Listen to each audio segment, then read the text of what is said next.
Hey guys, Romeo Hertz here with Naruto chapter 630 review entitled What We Bury. You've got really Obito and he's got that hole in his chest where his heart should be. And he pretty much says, all it's done is cause me pain. Fuck's sake. All it's done is cause me pain, so I threw it away. And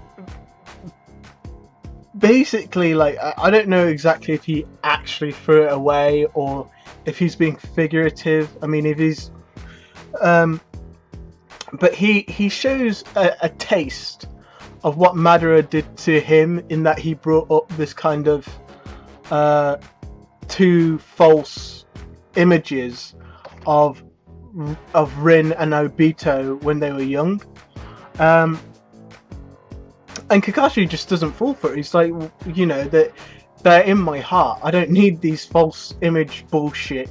And he pretty much calls Obito out. He really does. Like, everything the fans have been saying, I mean, it doesn't justify what Kishimoto did to him, but it's good that Kishimoto recognizes what a shitty character he is. And he pretty much says that Obito has been pretty much running away. He's been pretty much running away from his responsibilities and from the grief and the pain, when he should have been challenging them, should have been trying. Like I said last chapter, my last chapter review, he should have been trying to do better, but he wasn't. And it's right here, right now, where you can tell that Obito's just, he's so empty. Not as a person, but even as a character. He's, oh man, like, it's so sickening in a way for him to have been Toby, and now he's this. It's basically, he's just a coward. He can't face reality, so he has to make a new one. And he's basically a coward. He can't accept the fact that life isn't fair. And it's not even that. He can't even do the most humane of practices and adapt. That's his biggest problem. You can't adapt. I mean, what kind of... You can't even call yourself a human if you can't adapt to a situation. And he's literally going against that adaptation. And worst of all, like I said, and what Kakashi pretty much hints at later on, is that he had the resources to adapt. The friends, the family, the comrades, the village, but he never bothered to use them because he didn't want to. It's almost like the only way for him to remember Rin, to constantly feel emotions for Rin, is through that pain. And I think maybe he partially knew that if he threw away that pain, that he'd start to forget Rin and forget what she died for and forget how cruel the ninja world is. But even so, and by the way, just in that panel where, Obito looks pissed at Kakashi for telling the truth, doesn't he look a bit like Tetsuo to you? I mean, the right side of his face with the lines, it reminded me a lot of Tetsuo. And I just and we jump back now to the Allied forces, and you've got the Jubi, and it's opened its mouth really, really wide, like unhinged its jaw. It's dropping down to the ground. Kind of reminds me of Tony Rod from Toriko. Really reminds me of that. And then this massive flower comes out of his mouth. This Jubi is all kinds of crazy. I gotta admit, he's just one thing after the another. I can't even begin to kind of comprehend what the Jubi kind of looks like in his final form. But then again, they're saying that if he reaches his final form, we don't stand a chance. It's game over. And the Jubi pretty much starts to charge up this super special ham Biju bomb, and I mean, you got to remember, in comparison to the Biju's face, the Biju bomb, his Biju shell, was roughly cone shaped and a bit bigger than his head. But this one is almost half, if not the same size of his body, and it got bigger and bigger. The explosion, like the Tempeh ability, well, the Tempeh just did a lot of environmental destruction, but it didn't really do anything to the Allied forces because of some bullshit about Naruto's cloak. But anyway, basically it's now it would have been Killer Bee and the Hachibi, the Gyuki's turn to go against the Jubi, but obviously at the end of this chapter that's not going to be as big of a deal as it will be later on, because of obviously what happened at the end of this chapter.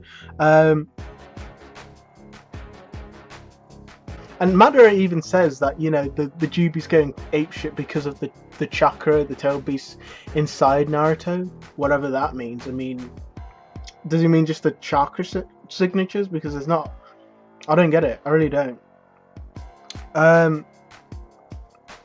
And then this is where the chapter gets a bit, you know, this chapter was going good, but then this kind of lowers the bar. But basically there's this kind of thing where Sakura, of all people, is given a speech. I mean,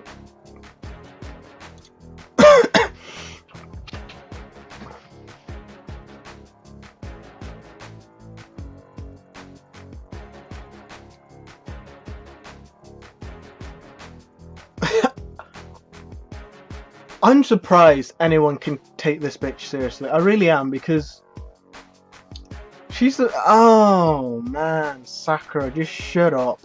She doesn't say anything we haven't heard and already don't know about by now. If you've been with Naruto Part 2 for this long, I mean, you should know how Naruto feels about other shinobi, about his comrades. But yeah, I didn't feel anything about her speech, and I thought her usefulness was really shoddy. Next you have Shikamaru, the reliable. Shikamaru, you know, he's really reliable. Probably the most reliable ninja in the series. And he's already got a plan coming up. I mean, it's not great, but he uses what he can. He uses as much as he can. He uses everything he can as much as he can. And Ino at this point has solidified her place as the most useful female shinobi in the Naruto series. Every time since this war, the one person who's been really standing out to me, who's really just taking it level after level after level, just getting better and better and better, is Ino in terms of her combativeness. The combativeness isn't the right word. Her support. She's really the support, but she knows where she's at, and I really appreciate that. And basically Shikamaru communicates with Kitsuchi. He contacts Kitsuchi and asks, and oh man, this drives me. Like, I can't tolerate nor accept the idea that Kishimoto, I mean, I've hinted at it before, but during this entire war, things have been happening in the story that breaks consistency and continuity simply for the sake of convenience, and this is a blatant one. I mean, one was really the chakra levels, that everyone still has chakra. I thought it takes days to mold chakra, and they've been like using it so fast and getting it back so quick. It's like, what's the point? But like like just Shikamaru asks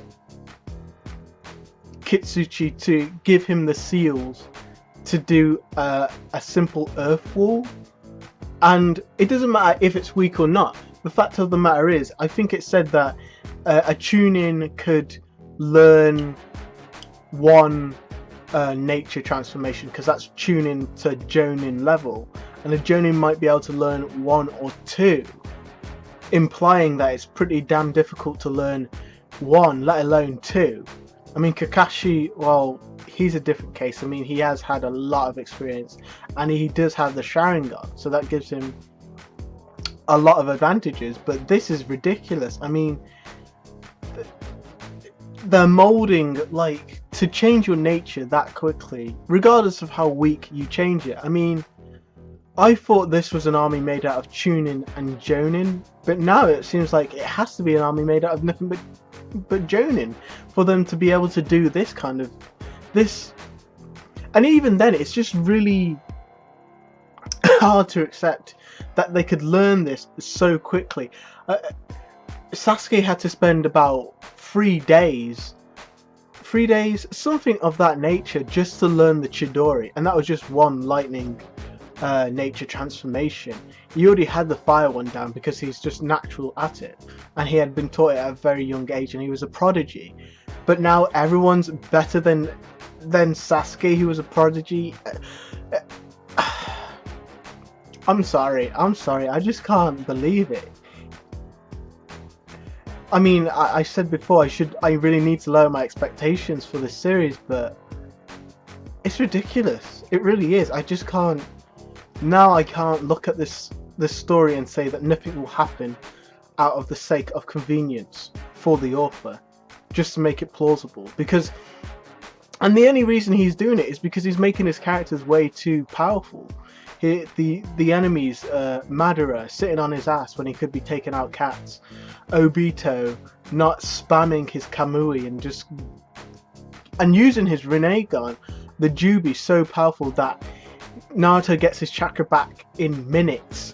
The nothing happens, not enough deaths are happening to the army considering how powerful the Jubi is. It's just all for the sake of convenience. So thirdly, and probably the biggest one, the last point, is Kakashi pretty much says to Obito, stop being a bitch. That's what he's saying, and it's true. I mean, he says that, you know, if I was ever in the situation you were in, essentially that's what he's saying, I just go to my friends. I've got people to keep me tethered to this world. If I have problems, if I have a hole in my heart, I can get my friends to help me. And this echoes what Itachi said very early on, not in the series, but okay, not very early on, a while ago, when Naruto wanted to do everything himself, and Itachi said, stop doing that because you're going to become like Madara. And he was so right, because Obito wants to do everything himself, forget all his friends. He wants to forget about them. And now I'm really confused about what Infinite Tsukuyomi is all about. I really don't understand. I don't understand the motive anymore. I'm really confused. But Kakashi says, he echoes what I said last chapter, that Obito needs to try and reach out to his friends. If he doesn't even try, and he forgets his friends, he echoes what he said, what Obito said to him. Those who forget the mission are trash.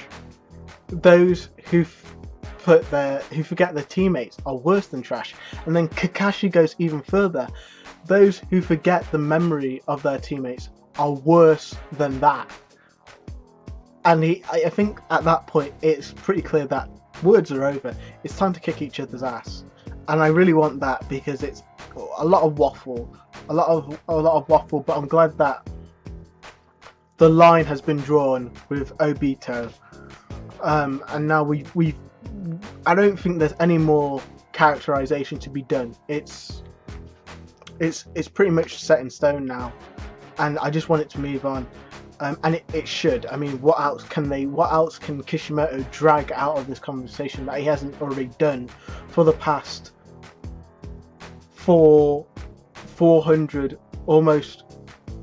Yeah, for the past 400 chapters. And I honestly have to ask, what is Obito on? I mean, his words are, your words may be pretty, but they ring hollow. In the end, only by throwing away the memories of your comrades can you free yourself and achieve true happiness in this world. What?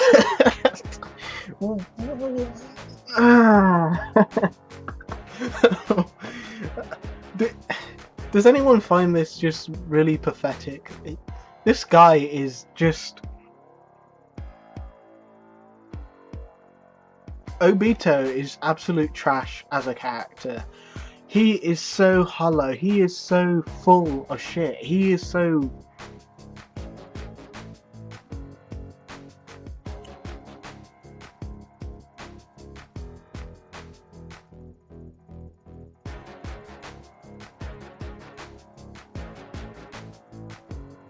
Okay, I'm done with Obito. I'm done. I'm done with him. I've tried, I've given him chances. I've given Kishimoto, but Kishimoto said, no, you know what? Obito is a terrible character. Yeah, everyone, you're right. Obito is a terrible character, and here, this is like the icing on the cake. So, the book of Obito closes now. In my, you know, I just want him. The only value to me Obito has now is to show off jutsus and hopefully have good action scenes, and maybe do something maybe heroic or villainous. Either way, he's simply there to serve the plot now. I don't value him as a character, which is a shame because I love Toby, and I said very early on that I have to do a discussion video about this, and I will. But so lastly, the Kages arrive, or at least basically the Jubi launches his Biju bomb, and the Alliance are making barriers to protect to protect Naruto, but it slows the barriers, and the Hachibi slow it down enough for the Yondaime Minato to come there and warp away the Biju bomb. I don't know where he's warped it away to, but we might see that next chapter. He warps it away, and he says, yeah, you know, he greets his son, and his son's like, hi dad. So obviously Naruto had to sense him. So you know, it's gonna be interesting, because as great as it is to see Madara and kind of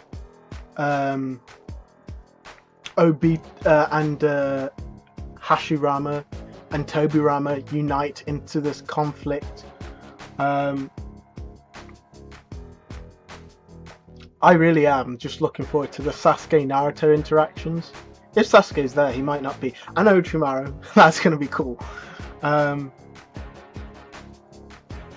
That's going to be really cool. That's going to be awesome. Just the energy, the drama. I just can't...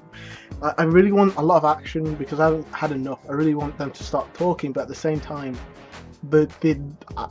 I'm a die-hard fan for the drama. I think I just have so much invested in a lot of these characters, and to see them all clash, as a reader, there's no kind of greater anticipation. Epic is good, but this is the meat.